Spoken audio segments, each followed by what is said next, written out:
أعوذ بالله من الشيطان الرجيم. بسم الله الرحمن الرحيم. ولئن شئنا لنذهبن بالذي أوحينا إليك ثم لا تجد لك به علينا وكيلا إلا رحمة من ربك إن فضله كان عليك كبيرا.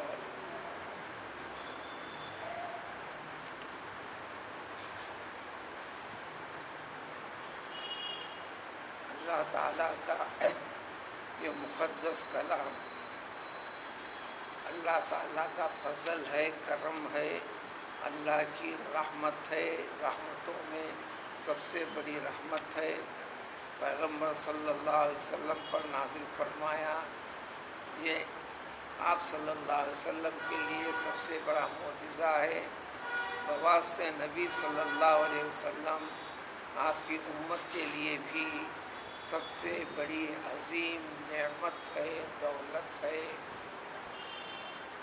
اللہ تعالیٰ کا قرب دلانے والی چیز ہے. دنیا کی زندگی میں خیر و برکت سے معمور کرنے والی چیز ہے. روحانی قلبی جتنے شکوک شبہات وغیرہ کے جتنے وہم وغیرہ کے بیماریوں کو ختم کرنے والی چیز ہے. ساتھ ہی ساتھ انسان کو بدنی بیماریوں سے بھی دور اور محفوظ رکھنے والی چیز ہے.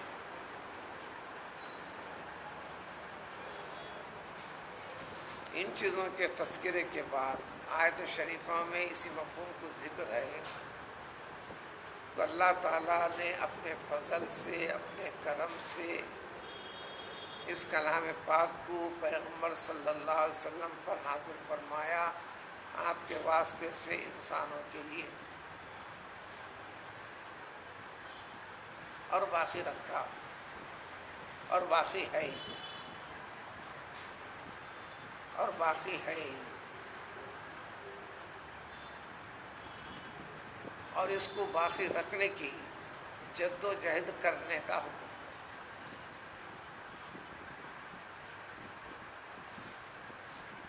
ماں بین الضفتین کلام اللہ. قرآن مجید کو جو دو اٹوں کے درمیان میں بند کر دیا گیا، یہ پورا کا پورا اللہ تعالیٰ کا کلام پاک ہے. کہیں ظاہری شکل اوراق کی شکل مراد لے لی جائے گی، چونکہ اللہ کے کلام کی نسبت اللہ کا کلام الفاظ میں ڈھلا ہوا ہے. اس کی وجہ سے یہ حد و حساب، اس کا اعزاز، اکرام، ادب، احترام اور عزت دینے والا ہر پہلو اختیار کرنا ہے. تو یہاں پر جو بات ہو رہی ہے، اس کلام پاک کے ذریعے سے اللہ تعالیٰ نے راز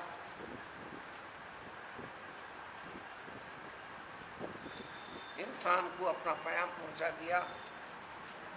اللہ تعالیٰ نے کلام پاک کے ذریعے سے انسان کے ساتھ اپنے کمالات، قدرت، دنیا اور آخرت، کائنات کی غرض و غایت، صحیح فکر اور صحیح عقل کا طریقہ تمیز اللہ تعالیٰ نے سمجھا دیا، بتا دیا. اور جو باقی ہے، یہاں پر اسی کا ذکر ہے، اور جو باقی ہے اس نے اپنے فضل سے، کرم سے باقی رکھا ہے.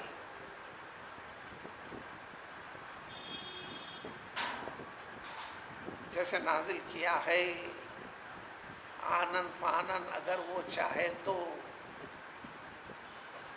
تمہارے دل و دماغ سے بھی نکال دے گا، سوچنے غور کرنے پر بھی کوئی چیز یاد نہیں آئے گی. اگر تم اس دعوے کے بل بوتے پر ہو، قلم سے، طباعت سے، پرنٹنگ کے ذریعے سے ان گنت انسانوں کی گنتی کرنے کی طاقت سے بڑھ کر بھی چھپا کر یا سیڈیز بنا کر یا کسی بھی چیز میں رکھا بھی ہو، وہ چاہے سب کچھ آنند فانند سب کچھ میٹ دے، ختم کر دے، تم سے چھین لے، اگر چاہا تو یہ کر سکتا ہے۔ جو نہیں کیا ہے یہ تمہارے ساتھ رحم کرم اور فضل ہے۔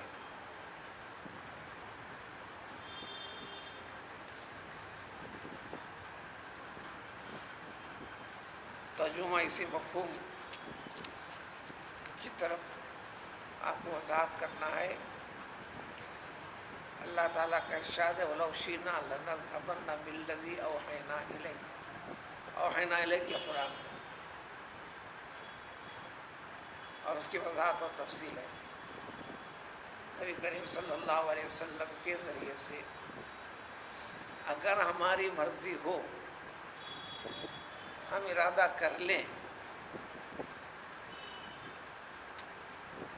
اگر تم اسے نہیں جڑو گے تو کر لیں گے،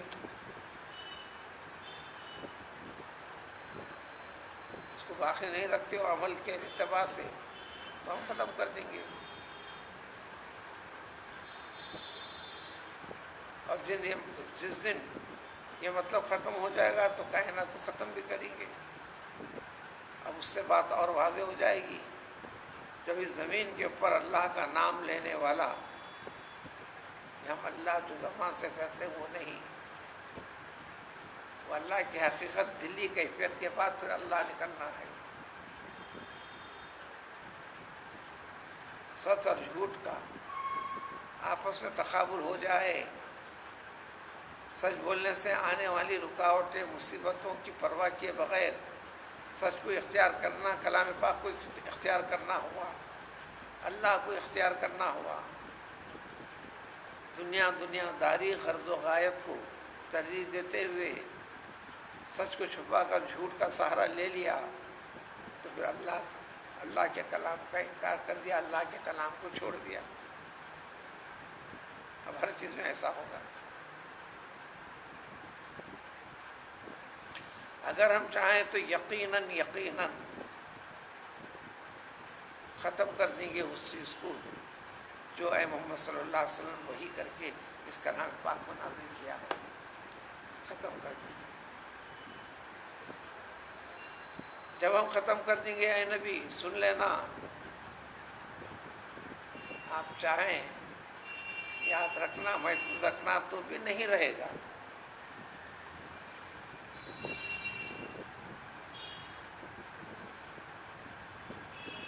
آپ کے ذریعے سے خطاب امت کے لیے، مسلمانوں کے لیے، مسلم رہنماؤں کے لیے،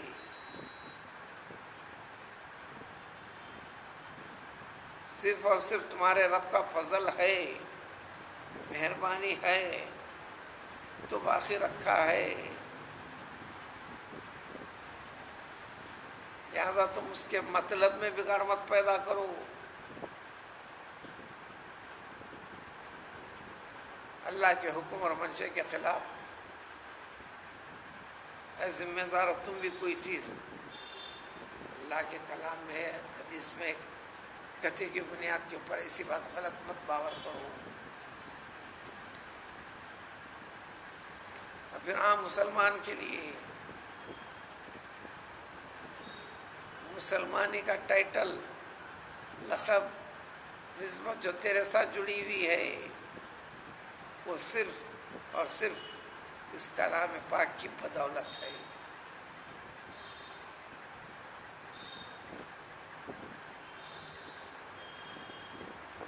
صحیح فکر کیا ہے؟ یہ قرآن ہے۔ صحیح طریقہ اطاعت و عبادت کا کیا ہے؟ یہ قرآن ہے۔ صحیح ڈھنگ طریقے سے جینے کا طریقہ کیا ہے؟ یہ قرآن ہے۔ صحیح طور پر آپس میں میل ملاپ معاملات کو کرنے کا کیا طریقہ ہے؟ یہ قرآن ہے۔ حلال اور جائز چیزوں کو بتانے والا یہ قرآن ہے۔ حرام اور ناپاک چیزوں کی وضاحت کر کر منع کرنے والا یہ قرآن ہے۔ جب اس کے خلاف کرنا اس کلام پاک کی پرواہ نہیں کرنا ہوا، اللہ کی ذات کی پرواہ نہ کرنا ہوا، وغیرہ وغیرہ. تو ہم اس کو ختم کر دیتے، لیکن نہیں ختم کیا، ہم نے باقی رکھا ہے. یہ اللہ کی بڑی مہربانی ہے. اگر کرنا چاہے اور ختم کر دیں مسلمانوں کے لیے تو عام طور پر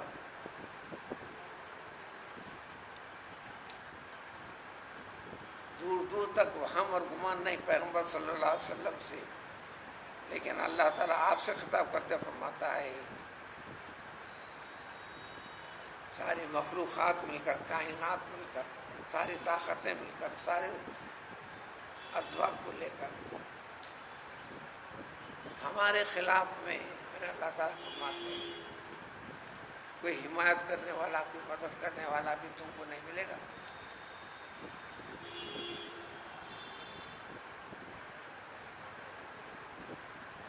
اور جو باقی رکھا ہے صرف اور صرف تمہارے رب کی مہربانی، اللہ رحمت من ربک، اس مہربانی کی ناقدری نہ کرو. اب 20 چیزیں سب کو آپ کو قرآن کے بھلے چند آیتیں یاد ہوں، چند صورتیں یاد ہو، اللہ کا کرم مہربانی ہے کہ آپ کے زبان پر پڑھنا آتا ہے، آپ کے دماغ میں ہے، یاد ہوتا ہے.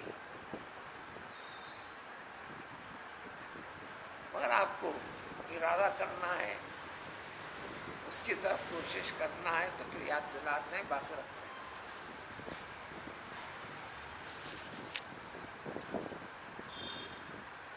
بیسیوں مہارت رکھنے والے کلام پاک کے ایسے واقعات گزرے ہیں.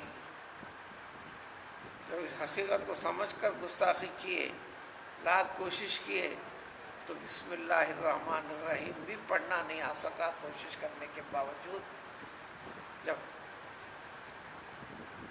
علم و فن میں کمال رکھنے کے باوجود، جب انہیں کہنے کی ضرورت پڑتی تو یہ کہتے تھے ارے وہ کیا ہے، جو ہر کام شروع کرے تو جو کچھ پڑھتا نہ کیا ہے. بسم اللہ الرحمن الرحیم بھی پڑھنے نہیں آنے لگا. تو جس کے پاس باقی ہے، اللہ کی طرف سے رحمت مہربانی کے دروازے اس کے لیے کھلے ہوئے ہیں.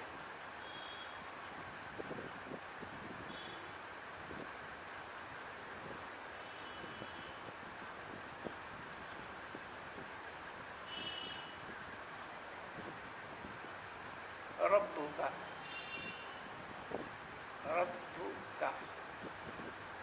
الٹا کرو، کبارا، کاف آخر میں پہلے لا لو، بات و بیچ میں، کبارا. کیوں کرتا ہوں الٹا؟ ضرورت اس نے الٹا کرنے کی. ابھی چند دن پہلے حوالے کے ساتھ جو آج بھی اس شخص کو گھر میں بند کر کے رکھے ہیں، شہر میں موجود ہے. گھر میں گھر کے افراد اہل علم بھی ہیں، حفاظ بھی ہیں. اب اس کے ایک دماغ میں چڑھ گئی، میں قرآن کو الٹا یاد کرتا ہوں. الٹے کا مطلب ادھر سے سورہ ترتیب ایسا نہیں جیسے ربو کا کبیر، جیسے لکا لام کا الٹا کرو، کاف لام کل کل. قرآن کے ایک حصے کو ایسا کیا بھی. تو مجھ سے پوچھنے آئے مسئلہ کیا ایسا کرے تو ایسا ہوتا ہے کیا؟ اس لیے وہ دیوانہ ہو گیا ہے، کچھ ایسی حرکتیں کرتا ہے جس کی وجہ سے گھر میں بند کر کے رکھے ہیں. اللہ کو معلوم کیا حقیقت ہے.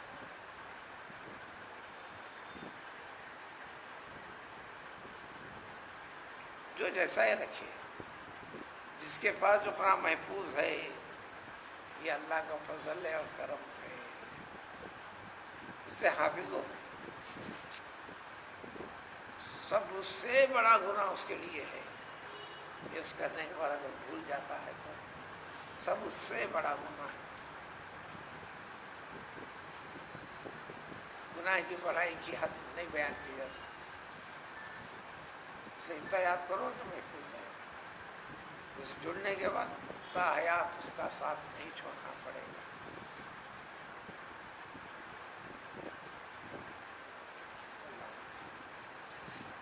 اللہ رحمت من ربک، تمہارے رب کی سب سے بڑی مہربانی ہے جو باقی رکھیں۔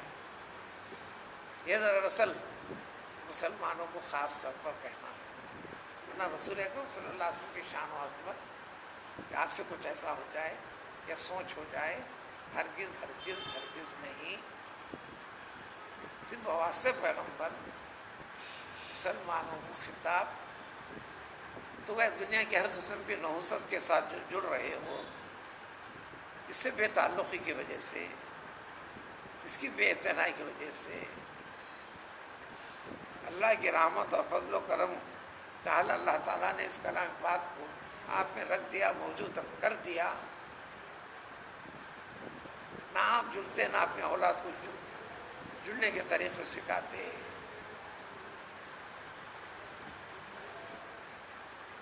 ان فضلہ کان علیک کبیرا، اللہ تعالیٰ کا سب سے بڑا فضل و کرم ہے تم پر۔ یہاں خطاب پیغمبر سے بالواسطہ مسلمان، یہ باقی رکھا نا،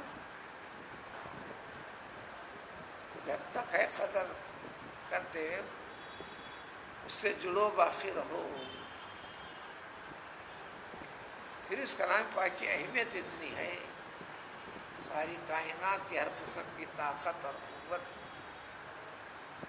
فرشتوں سے لے کر انسانوں سے لے کر سارے جنات سے لے کر اور کیا کیا دماغ میں آ سکتا ہے سوچ لو، اس میں کمال اور ماہرین رکھنے والے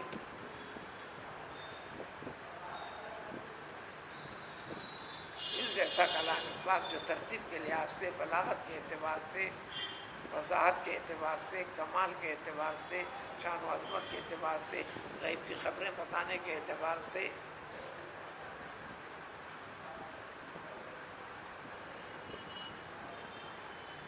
سب مل کر کوشش کر لیں، نہیں لا سکتے نہ لا سکیں۔ اعتراض تو روز اول سے رہا، کبھی ڈسکنٹینیو نہیں ہوا، دنیا میں آج بھی ہے اس سے جڑنے والے افراد کے ساتھ۔ اس میں ہیر پھیر کر کے چھاپ کے بننے کی بھی کوشش کی،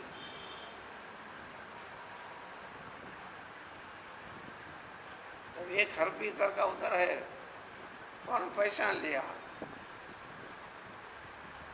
جو کا تو باقی ہے۔ مزید اس کی اہمیت کو بتاتے ہوئے اگلی آیت سے اس کی وضاحت اور تفصیل ہے۔